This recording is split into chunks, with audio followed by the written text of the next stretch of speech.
Muy buen día. El día de hoy estamos con la señora Beth Goldstein de la Universidad de Babson en Boston, Massachusetts, Estados Unidos. Esta entrevista va a ser conducida en inglés con subtítulos a español porque la señora Goldstein pues solo habla inglés, por lo tanto nos tocará hacerla en inglés. Hello, Beth. How are you? Welcome to Guatemala. Thank you. So it's your first time in Guatemala. It is my first time, but not my last. That's a good thing. So tell us, you came here to CMI University, I understand. Well, what is it? What exactly did you came to Guatemala to do? So at Babson, I am the director of our Youth Impact Lab, which is focused on social entrepreneurship. And so our goal is to help individuals learn how to teach others how to be social entrepreneurs, how to grow their business, and how to make a difference in the world. So we've been working with CMI for a little over a year. We had over a dozen executives last year participate in our program called the Certificate in Youth Entrepreneurship Education, which is designed to help them understand how to deliver entrepreneurship curriculum. So this was our first opportunity to be in person. We had 13 individuals, executives from CMI, who were trained over the last 4 days to deliver the curriculum. Okay, so CMI is this very big company here in Guatemala and mostly in like about 13, 14 countries in the Americas and in the world. But what exactly is the objective of the program? Are you training CMI to be entrepreneur? What exactly is the objective of the program? So that's a great question because we're here to train CMI to deliver entrepreneurship education to create entrepreneurs and to help entrepreneurs grow. But interestingly, what we've discovered as we train these educators or executives to deliver entrepreneurship education, they become more entrepreneurial. They start to identify as entrepreneurs. They have a more entrepreneurial mindset. Yes, exactly. Wow, awesome. So let me understand this. So the youth lab in Babson is training CMI executives to train entrepreneurs, correct? So they're like facilitators. Exactly. Wow. And do you know exactly the objective of the program? The program is to generate, I guess, entrepreneurs in the country, in the region, where? Well, the mission is social entrepreneurship. So the goal is to create individuals in Guatemala who have a mindset and the confidence and the agency, the belief in themselves that they can actually be entrepreneurs. So it's helping people become stronger entrepreneurs, see themselves as entrepreneurs, and improve eventually the economy, right? We know entrepreneurship improves economic and social value. Well, I wanted to get there exactly, and it's Guatemala has been in a lot of indexes like a very big entrepreneurship country with a lot of entrepreneurs. But most of our entrepreneurship is what we call survival entrepreneurship, not exactly successful entrepreneurship, not exactly entrepreneurship that generates other jobs or that generates wealth, but it's only like a survival entrepreneurship. But that can be a lot of things, and you're going to tell me that, and you're going to tell them. You might tell me which are those, but my question is DNA. I do believe, and tell me if I'm wrong, I do believe that you can either have it or not have it, the DNA of being an entrepreneur. Mm-hmm. Do you believe Guatemalans have the DNA? Well, so I don't believe you're born as an entrepreneur. I don't believe it's you are or you are not. And actually my doctorate's in education, and so I understand how people grow and change their behavior through education. And so Guatemalans have the ability to be entrepreneurs. They all do. Anybody does. And so what we're trying to really help people understand is that they can have this mindset and give them the skills to also become entrepreneurs. Because we know survival entrepreneurship will not help a country get out of poverty or improve economic challenges. We know that having a mindset that you can, as you mentioned, grow businesses is very powerful. And so, what we're really teaching is what we call power skills. Oftentimes, they're referred to as social emotional skills, but these are skills that people take and use to become better entrepreneurs, to see problems as opportunities, and to know that they can actually take the action required to not just see the solution, but to implement it and be successful.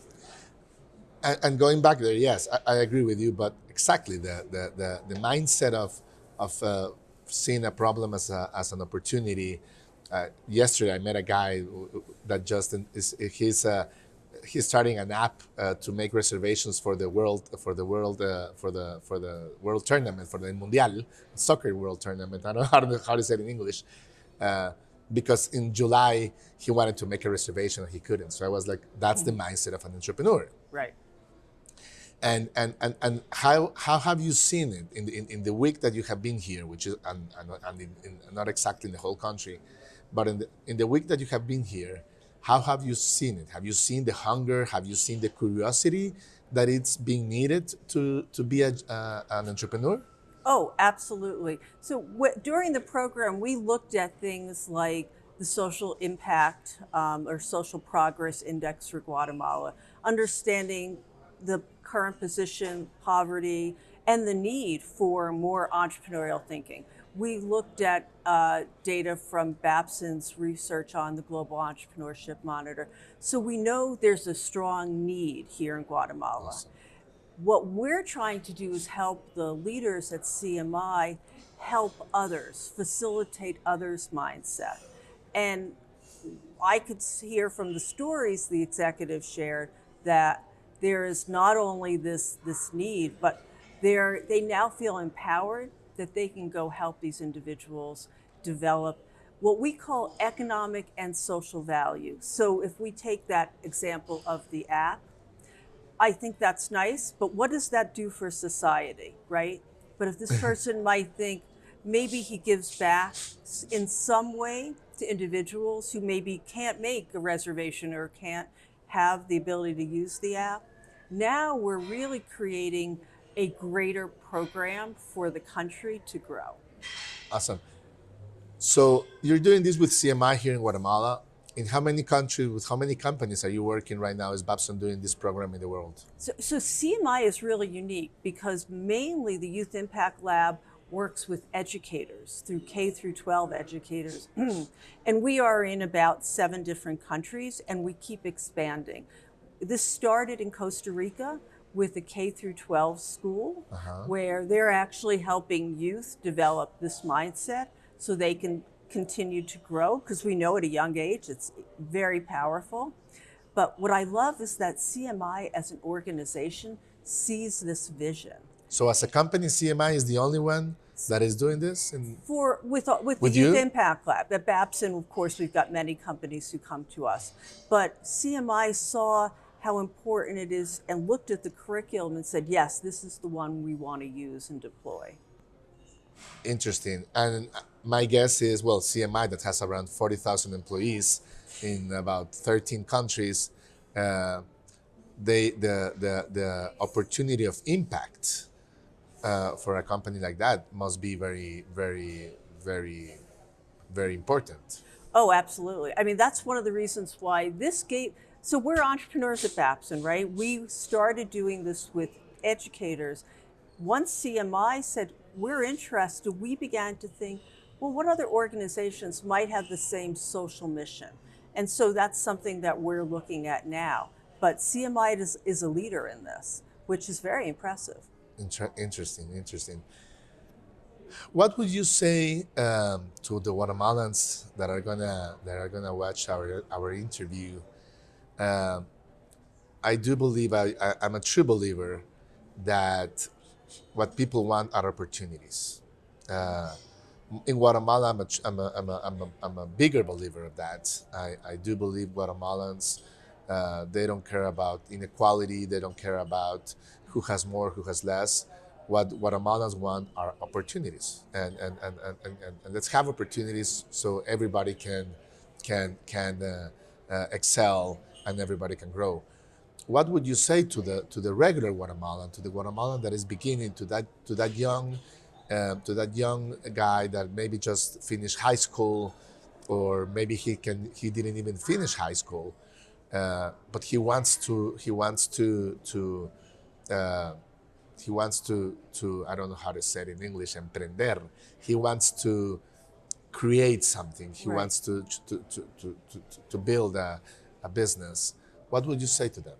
What would your message? My message is there are opportunities out there, and learning the mindset helps you see those opportunities and then seize them, right? And so it's not that there aren't opportunities. We have to look at problems in a different way, and the mindset that we've instilled in the CMI executives is to help them show these individuals how they can have this mindset, how they can have this approach to now say, okay, here are the problems, but wait, I have the agency, I have the ability to actually take that problem, see it now as an opportunity, and then act on it, because that is very powerful.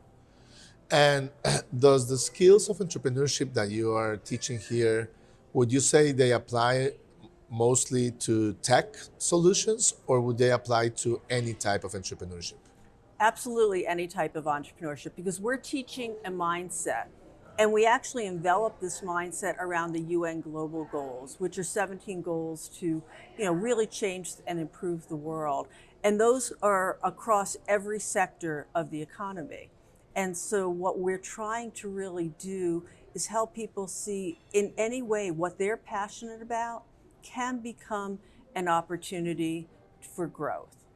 And when you say youth, do you have an age range that let's say, at what ages can I be an entrepreneur? Well, it depends. In some countries, youth go up to 35, but in reality, the program can be for anybody. We've worked with people in their 40s and 50s who are now beginning to see, oh, wait, I know of all these problems, but I now can think differently about how I approach the problem to find a solution. So while youth is typically, no, actually I shouldn't say, in the US, it's under 18, but in most countries, it's usually under 35. Well, Ray Kroc started at 55. That's right. Actually, The founder of McDonald's. some of the best entrepreneurs who have now had a lot of experience start in their 50s and then become real leaders. I think that's an important part, because at the end, what happens when you begin something after some experience, you make less mistakes. Well, you know what?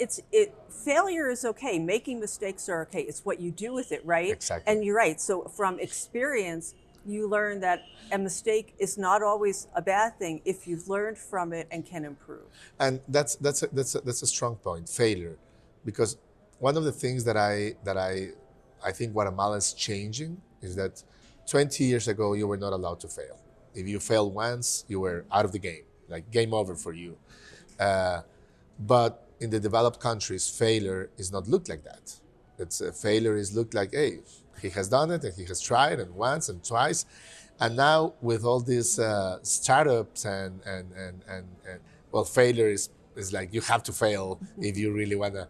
It's interesting. This product, what's the name? The minimum viable product. Right. The minimum viable product 30 years ago would have been totally unacceptable. It's like, what do you mean I'm gonna go out without the perfect product? Now it's try it and fail, because if not, you're too late. What message would you send to these people that wanna be entrepreneurs about failure? Great question. And actually, this is a part of our curriculum, is that failure is part of the journey, right? And that if you look at failure in a different way, we actually do an exercise on reframing failure. And we had the executives share a story about when they failed and how they felt. And then they retold the story to see failure as the best learning experience they had. And it's very powerful. And if people can, because you're right, 30 years ago, even in the US, if you failed, nope, you're done. And it's cultural, because so it's not only, some developing countries still feel that way, and they're not entrepreneurial. So if one can see failure as an opportunity for growth and learning and reframe it, then they will take more risks. They will try more things. They'll experiment. And experimentation is part of the learning journey for entrepreneurship. Well, awesome. I don't know if you want to say anything else to the audience. No, I'm good. Was that helpful? Awesome. No, Yeah? I think it's a great message. It's awesome to know that a Guatemalan company, a Guatemalan corporation, a multi-Latin corporation now, but it's established in Guatemala, CME, it's pursuing this type of initiatives, because at the end of the day, the famous phrase of "don't give the people fish, but give Teach them how to fish. teach them how to fish. Don't give them the fish." This is really Yes. walking the talk. Yes. This is really Absolutely. walking the talk. This is really CMI generating their own competition, maybe, and that's good. Yeah. That's It's very awesome. impressive. They are clearly CMI is an entrepreneurial leader as an organization, and that's very unique. Awesome. So entrepreneurs out there, young people, not so young people, doesn't really matter. Whoever want to generate, create, whoever sees a problem and thinks you can have a solution for that problem, that's the way to begin. And then the second step is, go to CMI and try to be one of the beneficiaries of this program. Beth, thank you very much. It Oh, was my awesome pleasure. to have you here. Welcome to Guatemala. I hope you enjoy Antigua tomorrow. Thank you. And hope to see you a lot Again? more times. I hope so too. back. Thank you. Thank you.